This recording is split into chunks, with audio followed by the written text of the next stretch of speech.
It's been a couple of decades since many thousands of Americans reportedly started developing strong and often death inducing addictions to painkillers, resulting in a serious health crisis which is now extended beyond the U.S.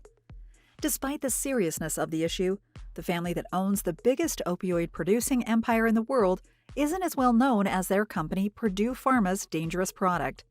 They are the Sacklers, the billionaires who have repeatedly hidden their connection to the opioid business, while conversely, linking themselves to several philanthropic causes around the U.S. and in other countries. Though the Sacklers' connections have become better known for following the revelation of hundreds of recent lawsuits against them, there's still much about them to be known. Keep with us to learn the untold truth about the Sackler family, including their beginnings, how they made their billionaire fortune, and the controversy that's been splitting the family from the inside. Ever since the Sacklers faced thousands of lawsuits from counties, cities, and even Native American tribes, the clan has grown to be known as the most evil family in the U.S. This nickname wasn't born from thin air, as the family's direct participation in Purdue Pharma, a large opioid-based painkiller manufacturer, has attracted anger and contempt from thousands of Americans who blame them for the addiction and ill fate of their loved ones.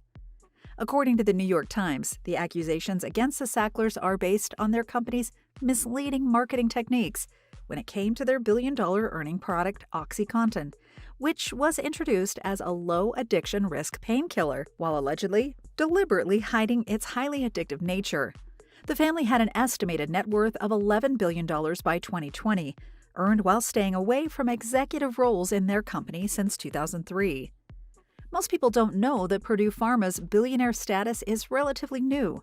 The company, formerly known as Purdue Frederick, has existed since the late 1880s and remained small until the Sacklers purchased it in 1952, growing it into $1 million company thanks to the oldest brother Arthur's marketing genius. Following his death in the 1980s, his two brothers Mortimer and Raymond bought his shares and eventually developed OxyContin in 1996. From then on, it took them only 5 years before selling more than $1 billion worth of said opioid alone. The strategies used by Purdue Pharma to market OxyContin are of the most contempt-generating factors of this case. Everything goes back to the 1960s, when the oldest Sackler brother Arthur, who was a psychiatrist and marketer, began working for Roche to help them promote the then-now Valium, which was so successful that it turned him into a millionaire. Back then, Arthur already owned the still small-sized Purdue Frederick, with which he pushed new ways to promote medicines to health professionals through specialized journals and prints. According to Esquire, up until then, pharmaceutical marketing had consisted of selling drugs to doctors door to door, making Arthur's strategy innovative. Following the introduction of OxyContin after Arthur's death, the marketing strategies of Purdue changed forever. As reported by CBS News, OxyContin contains oxycodone, which is stronger than morphine, yet was promoted as weaker in comparison by Purdue, taking advantage of a common misconception among health professionals about both drugs. Documents from the time also had Purdue executives and members of the Sackler family affirming that there was no intent by the company to clear up the misunderstandings about OxyContin to health professionals. They also marketed the drug as a game-changer sedative, which would alleviate all chronic pains and wasn't limited to cancer patients, also according to Esquire. The Sacklers' interest in collecting art and donating millions to diverse artistic and educational institutions comes from the time Arthur Sackler was deemed as the family's patriarch.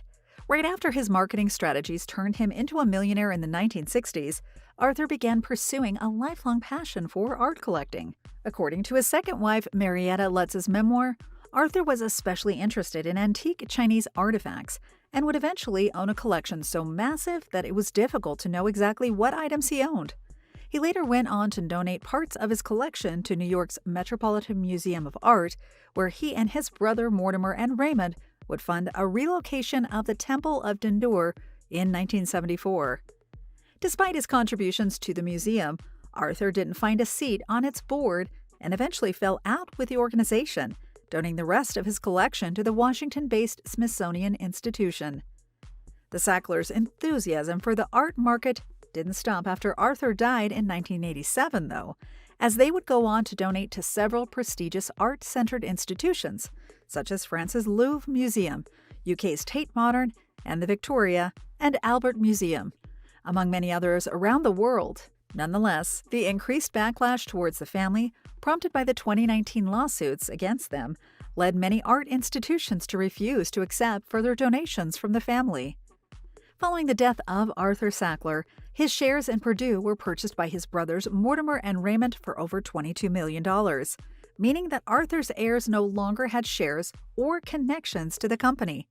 After that, the brothers changed Purdue Frederick's name to Purdue Pharma and built a dominant role in the opioid market, which had been experiencing huge changes since the 1980s when the adoption of strong painkillers became popular outside of the treatment of cancer patients. With that being said, the business separation of Arthur's family branch from Mortimer and Raymond's also meant the split of the family. While the Sacklers still benefit from Purdue Pharma's operations by keeping a low profile, Arthur's daughter Elizabeth has been quite vocal about condemning her uncle's roles in building an opioid empire.